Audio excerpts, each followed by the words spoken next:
ಆತ್ಮೀಯ ಸ್ನೇಹಿತರೆ, ಎಲ್ಲರಿಗೂ ಗೋಲ್ ಬೋರ್ಡ್ ನ್ಯೂಸ್ ಚಾನಲ್ಗೆ ಸ್ವಾಗತ. ಈ ಒಂದು ವಿಡಿಯೋದಲ್ಲಿ ಬೆಳೆ ವಿಮೆ ಮಧ್ಯಂತರ ಪರಿಹಾರಕ್ಕಾಗಿ ವೇಟ್ ಮಾಡ್ತಾ ಇರುವಂತಹ ರಾಜ್ಯದ ರೈತರಿಗೆ ಗುಡ್ ನ್ಯೂಸ್ ಅಂತ ಹೇಳೇ ಹೇಳ್ಬೋದು ಸ್ನೇಹಿತರೆ.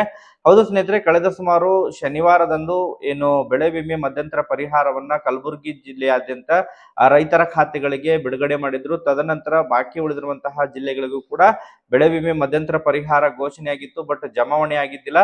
ಬಟ್ ಇದೀಗ ಕೆಲವೊಂದಿಷ್ಟು ಮಾಹಿತಿಗಳು ಲಭ್ಯವಾಗ್ತಾ ಇದಾವೆ ಸ್ನೇಹಿತರೆ. ಬೆಳೆ ವಿಮೆ ಮಧ್ಯಂತರ ಪರಿಹಾರ ಇವತ್ತು ರೈತರ ಖಾತೆಗಳಿಗೆ ಜಮಾವಣೆ ಆಗಲಿಕ್ಕೆ ಶುರುವಾಗಿದೆ. ಅದರ ಜೊತೆಗೆ ಹವಾಮಾನ ಆಧಾರಿತ ಬೆಳೆ ವಿಮೆಗೆ ನೋಂದಣಿಯನ್ನ ಮಾಡಿಕೊಂಡಿರುವಂತಹ ರೈತರಿಗೆ, ಅದರಲ್ಲೂ ಕೂಡ ಟಾಟಾ ಎಐಜಿ ಮೂಲಕ ಯಾರೆಲ್ಲ ನೋಂದಣಿಯನ್ನ ಮಾಡ್ಕೊಂಡಿದ್ದಾರೆ, ಟಾಟಾ ಎಐಜಿ ಇನ್ಸೂರೆನ್ಸ್ ಮೂಲಕ ನೋಂದಣಿಯನ್ನ ಮಾಡ್ಕೊಂಡಿರುವಂತಹ ರೈತರಿಗೆ ಕೂಡ ಬೆಳೆ ವಿಮೆ ಪರಿಹಾರದ ಮೊತ್ತ, ಬೆಳೆ ವಿಮೆ ಮಧ್ಯಂತರ ಪರಿಹಾರ ಹಾಗೂ ಹವಾಮಾನ ಆಧಾರಿತ ಬೆಳೆ ವಿಮೆ ಪರಿಹಾರ ರೈತರ ಖಾತೆಗಳಿಗೆ ಜಮಾವಣೆ ಪ್ರಕ್ರಿಯೆ ಪ್ರಾರಂಭವಾಗಿದ್ದು, ಇವತ್ತು ಯಾವೆಲ್ಲ ಜಿಲ್ಲೆಗಳಿಗೆ ಜಮಾವಣೆ ಆಗಲಿಕ್ಕೆ ಶುರುವಾಗಿದೆ ಅದರ ಬಗ್ಗೆ ವಿತ್ ಪ್ರೂಫ್ ಮಾಹಿತಿಯನ್ನ ತಿಳಿಸುವಂತಹ ಪ್ರಯತ್ನವನ್ನ ಈ ಒಂದು ವಿಡಿಯೋದ ಮೂಲಕ ಮಾಡ್ತಾ ಹೋಗ್ತೀನಿ ಸ್ನೇಹಿತರೆ. ವಿಡಿಯೋ ಕೂಡ ತಮಗೆ ಸಹಾಯ ಆಗಲಿದೆ. ಸೊ ಆ ಕಾರಣಕ್ಕಾಗಿ ಪ್ರತಿಯೊಬ್ಬ ರೈತ ಬಾಂಧವರು ಕೂಡ ವಿಡಿಯೋನ ಕಂಪ್ಲೀಟ್ ಆಗಿ ವಾಚ್ ಮಾಡಿ. ಇನ್ನೂ ಕೂಡ ತಾವು ಚಾನೆಲ್ ಅನ್ನ ಸಬ್ಸ್ಕ್ರೈಬ್ ಮಾಡ್ಕೊಂಡಿಲ್ಲ ಅಂತ ಹೇಳಿದ್ರೆ ದಯವಿಟ್ಟು ಪ್ರತಿಯೊಬ್ರು ಕೂಡ ತಾವು ಚಾನೆಲ್ ಅನ್ನ ಸಬ್ಸ್ಕ್ರೈಬ್ ಮಾಡ್ಕೊಂಡೇ ವಿಡಿಯೋನ ವೀಕ್ಷಣೆ ಮಾಡಿ.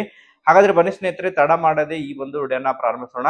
ಹೌದು ಸ್ನೇಹಿತರೆ, ಈಗಾಗಲೇ ಕಳೆದ ಶನಿವಾರದಂತೂ, ಅಂದ್ರೆ ಈ ಶನಿವಾರ ಬಿಟ್ಟು ಕಳೆದ ಶನಿವಾರ ಈಗಾಗಲೇ ಆಯಾ ಒಂದು ಜಿಲ್ಲಾ ಕೃಷಿ ಕೇಂದ್ರಗಳಿಂದ ಮಾಹಿತಿ ಕೂಡ ಪ್ರಕಟಣೆಯಾಗಿತ್ತು. ಬೆಳೆ ವಿಮೆ ಮಧ್ಯಂತರ ಪರಿಹಾರ ಸುಮಾರು 293 ಕೋಟಿ ಬೆಳೆ ವಿಮೆ ಮಧ್ಯಂತರ ಪರಿಹಾರವನ್ನ ಸುಮಾರು 7,93,000 ರೈತರ ಖಾತೆಗಳಿಗೆ, ಕಲಬುರಗಿ ಜಿಲ್ಲೆಯಾದ್ಯಂತ ರೈತರ ಖಾತೆಗಳಿಗೆ ಬೆಳೆ ವಿಮೆ ಮಧ್ಯಂತರ ಪರಿಹಾರವನ್ನ ರಿಲೀಸ್ ಮಾಡಿದ್ರು. ಅದನ್ನ ಈಗಾಗಲೇ ರೈತರ ಖಾತೆಗಳಿಗೆ ನೇರವಾಗಿ ಡಿಬಿಟಿ ಮೂಲಕ ಹಣ ಸಂದಾಯ ಕೂಡ ಮಾಡಿದರೆ ಸ್ನೇಹಿತರೆ. ಪ್ರತಿ ಹೆಕ್ಟೇರ್ಗೆ ಸುಮಾರು 12,000 ಹಿಡ್ಕೊಂಡು 14,000ವರೆಗೆ ಡಿಪೆಂಡ್ ಅಪಾನ್ ಬೇರೆ ಬೇರೆ ಬೆಳೆಗಳು, ಖುಷ್ಕಿ ಬೆಳೆ ಆಗಿರ್ಬೋದು, ನೀರಾವರಿ ಹಾಗೂ ತೋಟಗಾರಿಕೆ ಬೆಳೆಗಳಿಗೆ ಸಂಬಂಧಪಟ್ಟಂತೆ NDRF ಹಾಗೂ SDRF ಮಾರ್ಗಸೂಚಿ ಅನುಸಾರವಾಗಿ ಬೆಳೆ ವಿಮೆ ಪರಿಹಾರವನ್ನ ನೀಡ್ತಾ ಇದ್ದಾರೆ ಸ್ನೇಹಿತರೆ. ಈಗಾಗಲೇ ತೊಗರಿ ಬೆಳೆಗಾರರಿಗೆ ಈ ಬಾರಿ ಅತಿ ಹೆಚ್ಚು ಪ್ರಮಾಣದಲ್ಲಿ ಬೆಳೆ ವಿಮೆ ಪರಿಹಾರವನ್ನ ಜಮಾ ಮಾಡಿದ್ದಾರೆ ಸ್ನೇಹಿತರೆ. ಅದರ ಜೊತೆಗೆ ಇವತ್ತು ಕೂಡ ವಿಜಯಪುರ ಜಿಲ್ಲೆ ಆಗಿರ್ಬೋದು ಮತ್ತು ಬೀದರ್ ಜಿಲ್ಲೆಯ ಹಾಗೂ ರಾಯಚೂರು ಜಿಲ್ಲೆ, ಈ ಒಂದು 3 ಜಿಲ್ಲೆಯ ರೈತರ ಖಾತೆಗಳಿಗೆ ಕೂಡ ಹಣ ಈಗಾಗಲೇ ರಿಲೀಸ್ ಆಗಿದೆ ಎಂಬುದರ ಬಗ್ಗೆ ಮಾಹಿತಿಗಳು ಕೇಳಿಬರ್ತಾ ಇತ್ತು. ಇವತ್ತು ಕೂಡ ಈ ಒಂದು ಜಿಲ್ಲೆಗಳಿಗೆ, ಬೀದರ್ ಜಿಲ್ಲೆ, ರಾಯಚೂರು ಜಿಲ್ಲೆ ಮತ್ತು ವಿಜಯಪುರ ಜಿಲ್ಲೆಯ ರೈತರ ಖಾತೆಗಳಿಗೆ ಹಣ ವರ್ಗಾವಣೆ ಆಗಲಿದೆ ಎಂಬುದರ ಬಗ್ಗೆ ಮಾಹಿತಿಗಳು ಕೇಳಿಬರ್ತಾ ಇದಾವೆ ಸ್ನೇಹಿತರೆ. ಬೆಳೆ ವಿಮೆ ಮಧ್ಯಂತರ ಪರಿಹಾರದ ಮೊತ್ತ ಇವತ್ತು ಈ ಒಂದು ಜಿಲ್ಲೆಗಳಿಗೆ ಜಮಾ ಆಗಲಿದೆ. ಸಾಯಂಕಾಲದವರೆಗೆ ಹಣ ಜಮಾವಣೆ ಆಗಲಿದೆ ಸ್ನೇಹಿತರೆ. ಪ್ರತಿ ಹೆಕ್ಟೇರ್ಗೆ NDRF ಹಾಗೂ SDRF ಮಾರ್ಗಸೂಚಿಯ ಅನುಸಾರವಾಗಿ ರಿಲೀಸ್ ಮಾಡಿದ್ದಾರೆ ಅಂತ ಹೇಳಿದ್ರೆ ಸುಮಾರು ಬೀದರ್ ಜಿಲ್ಲೆಗೆ ಸುಮಾರು 210 ಕೋಟಿ ಪರಿಹಾರ ಹಾಗೂ ವಿಜಯಪುರ ಜಿಲ್ಲೆಗೆ ಸುಮಾರು 280 ಕೋಟಿ ಈ ರೀತಿ ಹಣ ಬಿಡುಗಡೆಯಾಗಿದೆ ಸ್ನೇಹಿತರೆ. ಸೊ ಒಟ್ಟಾರೆಯಾಗಿ ತಮಗೆ ಈ NDRF ಹಾಗೂ SDRF ಮಾರ್ಗಸೂಚಿ ಅನುಸಾರವಾಗಿ ರೈತರ ಖಾತೆಗಳಿಗೆ ಹಣ ವರ್ಗಾವಣೆಯನ್ನ ಮಾಡಲಿದ್ದಾರೆ ಸ್ನೇಹಿತರೆ. ಈಗಾಗಲೇ ಕಲಬುರಗಿ ಜಿಲ್ಲೆಯ ರೈತರಿಗೆ ಹಣ ವರ್ಗಾವಣೆಯಾಗಿದೆ. ಅನೇಕ ಫಲಾನುಭವಿಗಳು ಕೂಡ ಕಮೆಂಟ್ ಗಳನ್ನ ಮಾಡೋದ್ರ ಮೂಲಕ ಮಾಹಿತಿಯನ್ನ ಒದಗಿಸಿಕೊಟ್ಟಿದ್ದಾರೆ ಸ್ನೇಹಿತರೆ. ಆದಷ್ಟು ಶೀಘ್ರದಲ್ಲೇ, ಅದರಲ್ಲೂ ಕೂಡ ಈ ಬಾರಿ ಉತ್ತರ ಕರ್ನಾಟಕ ಭಾಗದ ಜಿಲ್ಲೆಗಳಿಗೆ ಮಾತ್ರ ಹೆಚ್ಚು ಪ್ರಮಾಣದಲ್ಲಿ ಬೆಳೆ ವಿಮೆ ಪರಿಹಾರದ ಮೊತ್ತ, ಮಧ್ಯಂತರ ಪರಿಹಾರ ಜಮಾವಣೆ ಆಗಲಿದೆ ಸ್ನೇಹಿತರೆ. ಕಲಬುರಗಿ ಜಿಲ್ಲೆ, ವಿಜಯಪುರ ಜಿಲ್ಲೆ, ಯಾದಗಿರಿ ಜಿಲ್ಲೆ ಹಾಗೂ ರಾಯಚೂರು ಜಿಲ್ಲೆ ಆಗಿರ್ಬೋದು, ಧಾರವಾಡ, ಗದಗ ಜಿಲ್ಲೆ ಕೂಡ ಹಣ ಜಮಾವಣೆ ಆಗಲಿದೆ ಸ್ನೇಹಿತರೆ. ಯಾರಿಗೆಲ್ಲ ಇನ್ನೂ ಕೂಡ ಜಮಾವಣೆ ಆಗಿಲ್ಲ ವೇಟ್ ಮಾಡಿ. ಈ ವಾರ ಕಂಪ್ಲೀಟ್ ಆಗೋದ್ರ ಒಳಗಾಗಿ ಈ ಉತ್ತರ ಕರ್ನಾಟಕ ಭಾಗದ ಎಲ್ಲ ಜಿಲ್ಲೆಗಳಿಗೆ ಹಣ ವರ್ಗಾವಣೆ ಆಗಲಿದೆ ಸ್ನೇಹಿತರೆ. ಅದರ ಜೊತೆಗೆ ದಕ್ಷಿಣ ಕನ್ನಡ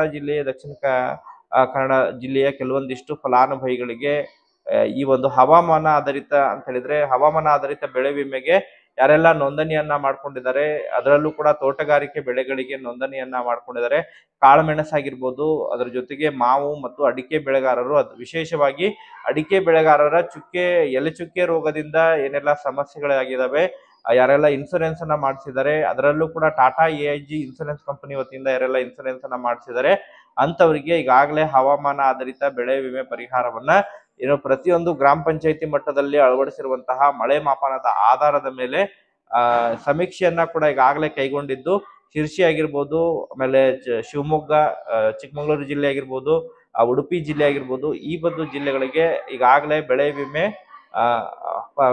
ಪರಿಹಾರವನ್ನ ಜಮಾ ಮಾಡ್ತಾ ಇದ್ದಾರೆ ಸ್ನೇಹಿತರೆ. ಹವಾಮಾನ ಆಧಾರಿತ ಬೆಳೆ ವಿಮೆ ಪರಿಹಾರದ ಮೊತ್ತ ಇವತ್ತು ರೈತರ ಖಾತೆಗಳಿಗೆ ಹಣ ವರ್ಗಾವಣೆ ಆಗಲಿದೆ ಮತ್ತು ತಾವು ತಮ್ಮ ಒಂದು ಪ್ರೀಮಿಯಂ ನಂಬರ್ ನ ಎಂಟರ್ ಮಾಡೋದ್ರ ಮೂಲಕ ಸಂರಕ್ಷಣಾ ವೆಬ್ಸೈಟ್ ಏನಿದೆ ಆ ಒಂದು ವೆಬ್ಸೈಟ್ ನ ಲಿಂಕ್ ಅನ್ನು ಕೂಡ ನಾನು ಈ ಒಂದು ವಿಡಿಯೋದ ಡಿಸ್ಕ್ರಿಪ್ಷನ್ ಬಾಕ್ಸ್ ನಲ್ಲಿ ಕೂಡ ಕೊಟ್ಟಿರ್ತೀನಿ, ಅಲ್ಲಿಂದ ಹೋಗಿ ತಾವು ಎಷ್ಟು ಪರಿಹಾರ ಜಮಾ ಆಗಿದೆ ಅಥವಾ DBT ಮೂಲಕನೂ ಕೂಡ ತಾವು ಇನ್ಫಾರ್ಮೇಶನ್ ಕೂಡ ಪಡ್ಕೋಬಹುದಾಗಿದೆ ಸ್ನೇಹಿತರೆ. ಸೊ ಹಣ ಜಮಾ ಆಗಿದ್ರೆ ಯಾರಿಗಾದ್ರೂ ಆಲ್ರೆಡಿ ಈಗಾಗಲೇ ಕಮೆಂಟ್ ಅನ್ನ ಮಾಡೋದ್ರ ಮೂಲಕ ಇನ್ಫಾರ್ಮೇಶನ್ ಅನ್ನ ತಿಳಿಸುವಂತಹ ಪ್ರಯತ್ನ ಕೂಡ ಮಾಡಿ ಸ್ನೇಹಿತರೆ. ಮತ್ತೆ ಇದಕ್ಕೆ ಸಂಬಂಧಪಟ್ಟಂತೆ ಏನಾರ ಮಾಹಿತಿಗಳು ಲಭ್ಯವಾದರೆ ಮುಂದಿನ ಒಂದು ವಿಡಿಯೋದಲ್ಲಿ ಕೂಡ ಅದರ ಬಗ್ಗೆ ಮಾಹಿತಿಯನ್ನ ತಿಳಿಸ್ಕೊಡ್ತೀನಿ. Okay, thank you for watching this video.